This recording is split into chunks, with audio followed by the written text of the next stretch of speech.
All right, let's check out Smite. See what's been going on with this game.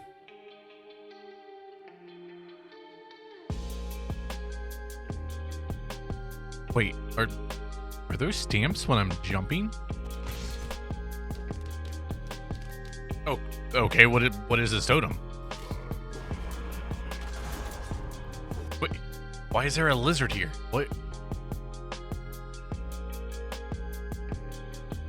Yeah, I think I'm good. Yeah, so with the announcement of Smite 2, I decided now was the time to go back and check out exactly what's been happening with Smite 1. Let me just say, it's kind of bad. Now, before we get into what I think is wrong with Smite, I want to point out the things I think that they do well. The base gameplay is, frankly, a lot of fun. You're combining two of my favorite things into one game, a shooter and a MOBA. You have interesting characters with unique designs and abilities, and from a first glance, Smite looks to be super appealing and easy to play. And that is where you would be mistaken. The base gameplay at its core is not new or returning player friendly. Smite does not do a great job of onboarding its players. When entering Conquest, you are confronted with one of the most convoluted maps of any MOBA, and it just doesn't stop. The entire early and mid game feels like an overcomplicated mess. From meteors falling out of the sky, random harpies appearing in the jungle, totems showing up in lane, to neutral monsters on each side of the lanes. And then you have these random tiki masks at the buffs. Like, what do they do? The game doesn't tell me. And for everyone just to reach an arena-style deathmatch to decide the game. It's no wonder why new and returning players are at a loss, even when experienced in other games in this genre. Now, this leads me to my next part that you think wouldn't be super complicated for a company like this, but honestly is just as complicated, if not more, as the game itself. And that is the monetization of Smite. I understand Smite is a free-to-play game and needs to be monetized. But what Hi-Rez has done is look at every single horrible and horrendous mobile game monetization practice and included it in this game. I mean, just look at this. Loot boxes, check. Overpriced character skins, check. Battle passes, check. Confusing crossovers, check. Want to watch ads for rewards? Yep, check. Purchasing of in-game currency that makes you have an odd number of that currency just so you have to buy more of that currency to use later? Yeah, check. Boosters for everything, and I mean everything. Check.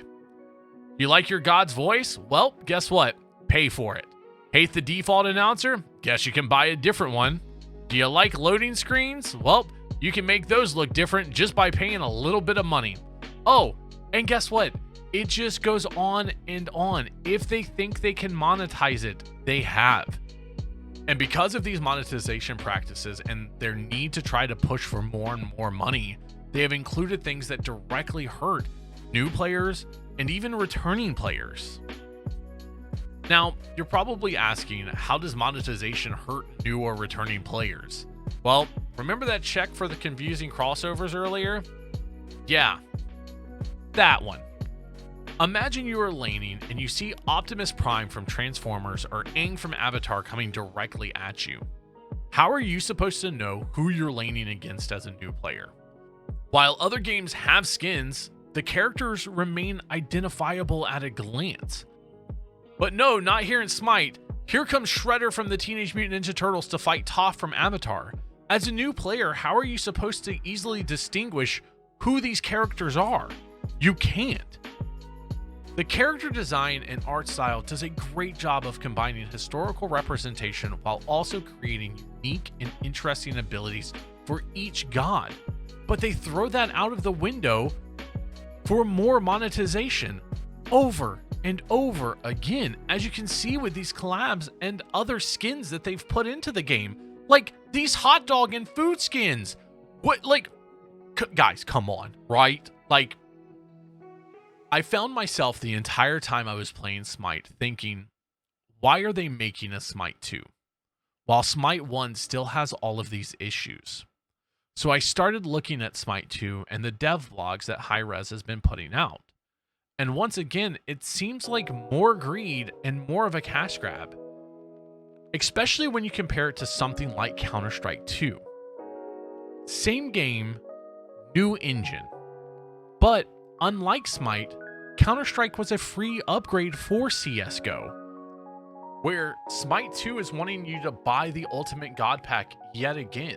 Because they made a promise to us in Smite 1 that when you bought the Ultimate God Pack, you would continue to get every single God forward.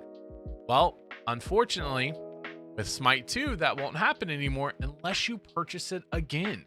And if we go back to the Counter-Strike example, all of the skins, even though I know that they're much easier to model, transferred from CSGO to CS2. Now, while I understand it would be a massive undertaking for the team over at Hi-Rez to change the models of every single skin from Smite 1 to Smite 2, it would still show good faith to at least try to do some of the more popular skins from Smite 1 over to Smite 2.